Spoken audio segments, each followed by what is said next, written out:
Hey there, ladies and gentlemen, and welcome back. I'm your host, Patsun, and today we're going to be taking a look at r/divorce, where OP is, for some reason, which I do not understand, is still here. Why are you still here? Anyways, let's begin. My wife had an affair, blames me, and now wants to divorce with no reconciliation. I'm shattered. Shattered? What do you mean shattered? You should be celebrating, OP. Oh man. Posted by Reddit user Saul Brewster. Okay, if you got a sec to read, here we go. Married 9 years, dating for 11 with 7 and 4-year-old healthy, wonderful children. We've always kind of bickered because we are both alpha personality, but things got pretty rough during early COVID. I've been the primary and sole breadwinner for the entirety of our marriage, though my wife has mostly always worked, except for a year or so after each of the kids' birth. I've always known my wife was not a stay-at-home type of gal, and it's something I love about her. She's a super charismatic hustler. I'm a successful traveling salesman, on the road roughly 3 to 4 days a week, every other week pre-COVID. So COVID hits and it was tough for me. My work-life balance inverted. I had to take on significantly more parenting, which I was unprepared for. We'd never spent 700 days in a row together before. During this time there were 3 events which caused some knockdown drag-out arguments. Nothing physical or violent, just argument and yelling. 1. She got a puppy. At the time we had a 2-year-old and 5-year-old, upon which I expressed I wasn't particularly in favor, and 48 hours later we had a puppy, a 3rd kid. 2. The biggest fight was she took a job that I, full disclosure, did not support. I had supported all the others. My wife had 5 different jobs in 2.5 years, all of which she left because she quit. Then she took a job that was going to require her to be in an office, in person, 8:30 to 4:30 5 days a week. The office was 45 minutes from home. It would require us to put both children in before and after school care 5 days a week, hire a dog walker 2 to 3 times per day. Also, she could do the same job as a previous one, literally same title, same role at a slightly more prestigious place, including the cost of all the extra child care and dog stuff, for zero, if not negative money. 3, and the one I'm incidentally most remorseful about, is she accidentally drunk texted me a sweet message meant for her college ex-boyfriend.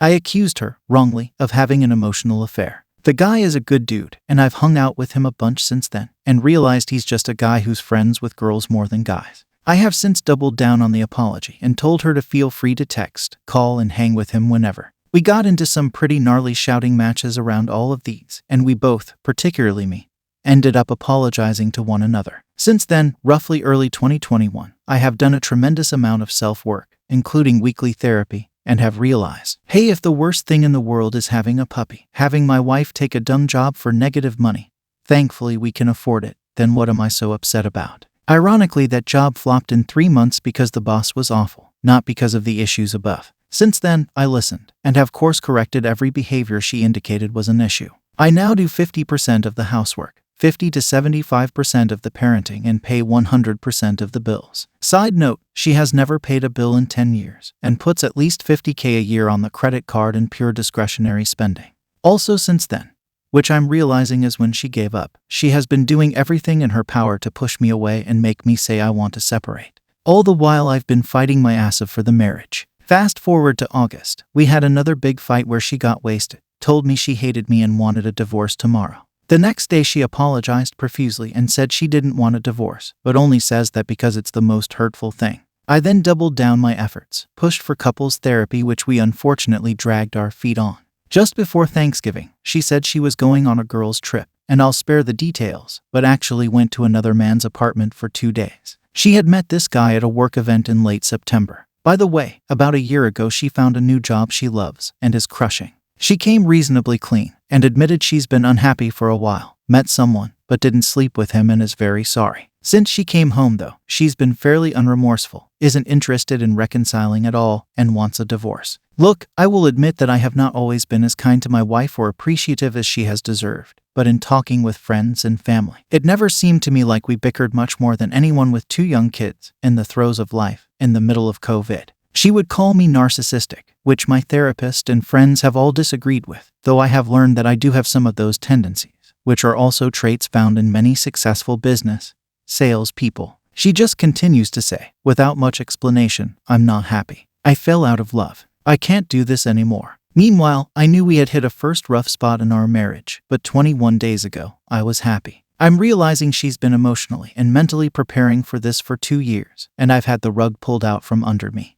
We're at very different places clearly. At the end of the day though, I can accept trying and failing, but I cannot understand not trying at all. She wants to file and move out ASAP. Okay Reddit, thanks for listening. Please advise good, bad, or ugly. Okay, just a few things I want to point out before I give you the best advice you will ever hear. First off, OP, you're the breadwinner, right? And you pay for all of the bills, yeah? Then you shouldn't be even doing any house chores at all. It's not your obligation. Your obligation is to go out there, risk your life, work your fucking ass off so you can have money. Any house chores that you do try and help out with is just you being a kind man. You're not doing it out of responsibility. OP, you just said that she never once paid the bills. The majority of your marriage is her, sitting on her lazy ass, racking up credit card debt that you will have to pay. Number 2, you caught her red-handed having an affair. What the hell did you apologize for? What the fuck is she texting her college ex-boyfriend for? She sounds like a toxic, terrible person just from that alone. She got drunk and texted a sweet message to another man. And you, OP, you apologized. You apologized to her for emotionally cheating on you. Did you even read what you have posted? You even doubled down on the apology and told her to feel free to text, call, and hang out with the said affair partner whenever she wants. You have got to be fucking kidding me, dude. This can't be real. Holy shit.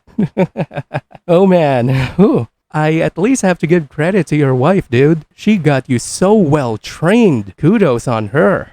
I almost feel sorry for you. I really do. And I really want to empathize with you, dude.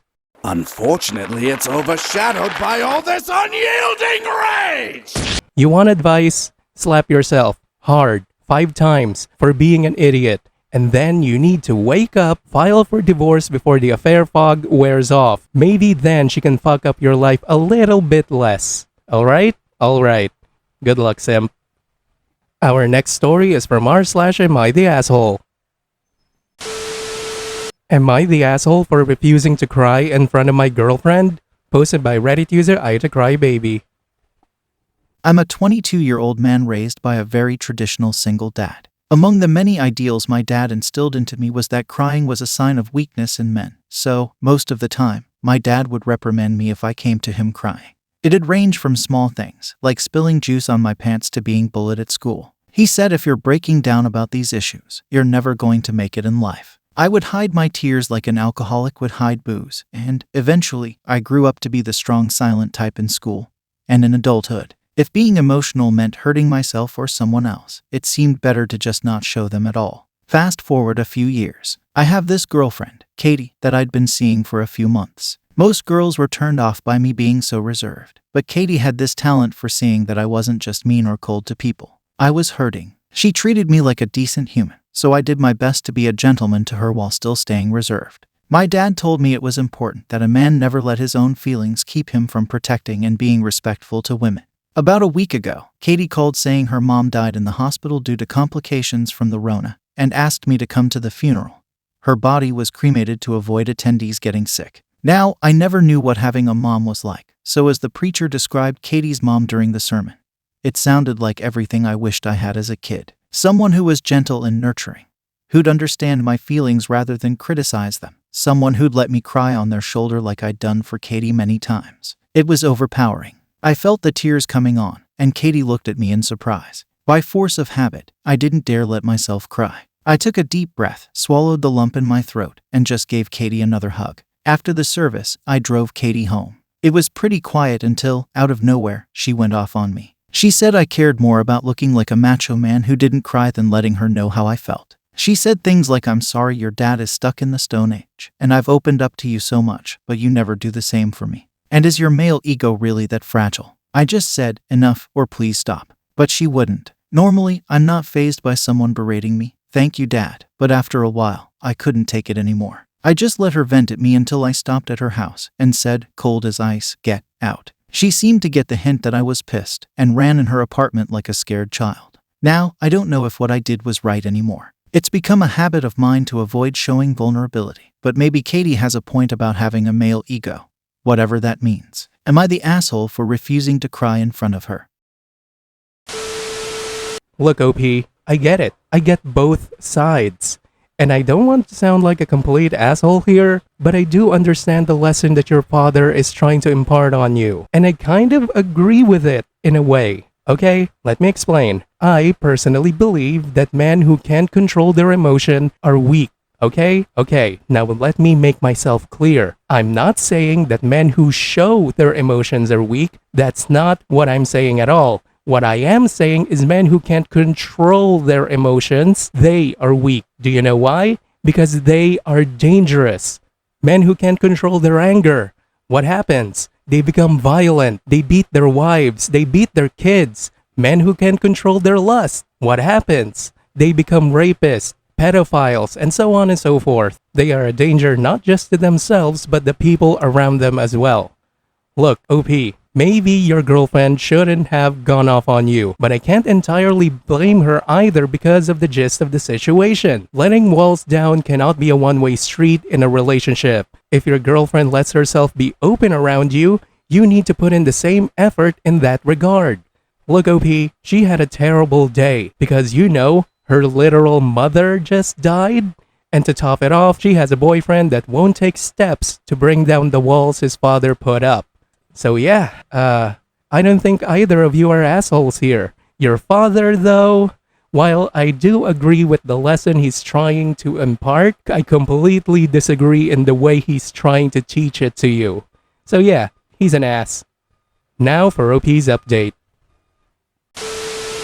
Thank you all very much for your feedback in the original post. There were a variety of perspectives on this, but the general consensus seems to be that, while I'm NTA, it is bad for our relationship if I keep bottling up. You're right, it's not fair to me or Katie if she's looking for someone to relate to, and I refuse to give that to her, especially not when she's grieving. Also, thank you for being sympathetic with Katie's plight. She's apologized for lashing out. She was just acting out of grief, not out of spite or a need to control me. Well, the situation has turned into one of the most profound moments of my life. As we were making amends, Katie gave me a copy of her mom's funeral on video. We both watched it together, and, this time, I found the courage to cry for the first time in 7.5 years. Hearing everyone describe Katie's mom had tapped into my inner child, the sad, lonely little boy longing for the warmth and affection that he didn't get from his only parent. Katie, despite her own grief, showed me nothing but kindness throughout my mental breakdown.